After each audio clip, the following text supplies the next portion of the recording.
Devil Hunters, welcome. Yes, you watching this right now, you're beautiful, and I know I'm attractive, and Chainsaw Man Chapter 113 has finally given us the date that we've all been anticipating to see with our two leading protagonists between Asa and Denji. Oh, and before we begin, I told you so! I knew it was the Famine Devil, but we'll get to that a little bit later. Let's start with the obvious. Asa is feeling herself preparing to go on this date, and if there is one fact she gets right, is that dating fact number one, show the person a fraction of a good time and they will be head over heels over you. Which transitions perfectly into the aquarium, which by the way, ladies and gentlemen, and I know there's ladies watching this, I mean, look at the analytics right here. Oh my God, thank you. Seriously, solid first date idea. Don't do dinner in the movie. That's very played out. You're welcome. And comedically, we watch Asa fail miserably at this date because she's spitballing all of these impressive facts about jellyfish, fishes in general, but isn't actually listening to what Denji wants to do when he asks her if they can just please go watch some penguins. No one is immune to awkward dates, but useful date number two, actually listen to what the other person is saying. Not only did Asa refuse to go see the penguins with Denji, but she actually tells him, we aren't deviating from the plan, and we'll have fun if we do it my way, so don't you think about a thing. Oh, guys, never, ever do that on a date, which leads me into dating advice number three. Don't do what Asa just said here ever.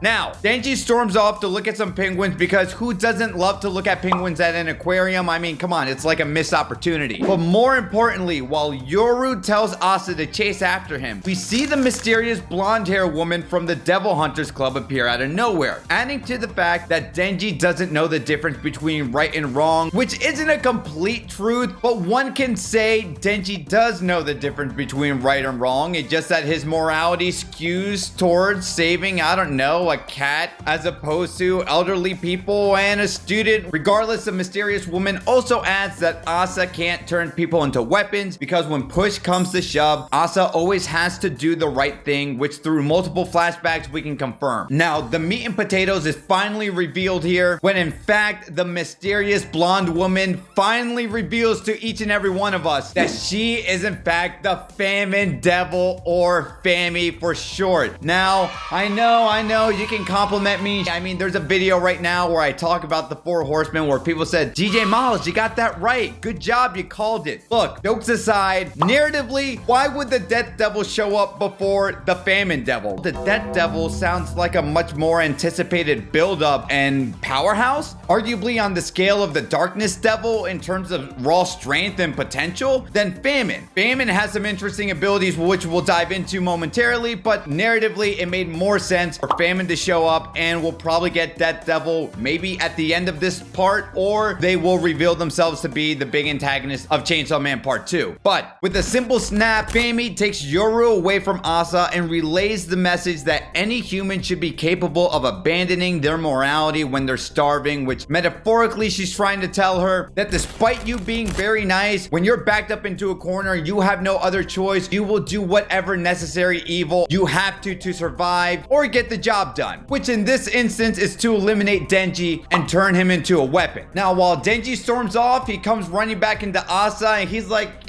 how big is this aquarium? She's like, well, it's not that big. And he's like, well, look, we got a problem because this place has been looped into an infinite void, and FYI, that pain in the butt is back from hell. And who can this be? A lot of people are insinuating the Eternity Devil. I would like to believe it's the Eternity Devil, and now with the Eternity Devil seemingly putting Asa and Denji into this infinite void, you can't help but wonder if we saw the Bat Devil, if we're gonna get the Eternity Devil in the next chapter. I mean, it looks like we're gonna go through the rogues gallery of all the Chainsaw Man antagonists that Denji encountered back in part 1. Do I think we're gonna get Katana Man solo? I don't think so. I think because Katana Man and Reze are both hybrids, they'll both appear together whenever whenever we get to them. But look, I'm jumping down the line. I think it's really great to see how much Denji has improved, dismantling these villains from part 1 into where he is now in part 2. But the main takeaway I think a lot of people also want to ask themselves is, what type of ability or contract did Fami form with the Eternity Devil? Did she form a contract with the Eternity Devil, or is this kind of like one of her unique innate abilities that she herself has as one of the 4 horsemen of the apocalypse, right? You know, Makima was the control devil, and she also said anyone that she personally believed that she can control, she would wind up doing. And we even saw her control all of the hybrids. So maybe Makima just specifically had something in tune where she herself can control the hybrids, but the Famine Devil, whether it's the mysterious hat or something to do with the earrings. I mean, Fujimoto has been making an emphasis on those 2 elongated earrings, that maybe that's where her special ability lies. It would be interesting to see if the Eternity Devil somehow ends up like the fake Chainsaw Man with that fake cord on his chest. If the Eternity Devil has something similar to that, because that might insinuate that Fami is able to do that no one else can. Also, shout out for Denji for sticking up to himself when Asa was spitballing those boring facts, but he said, no,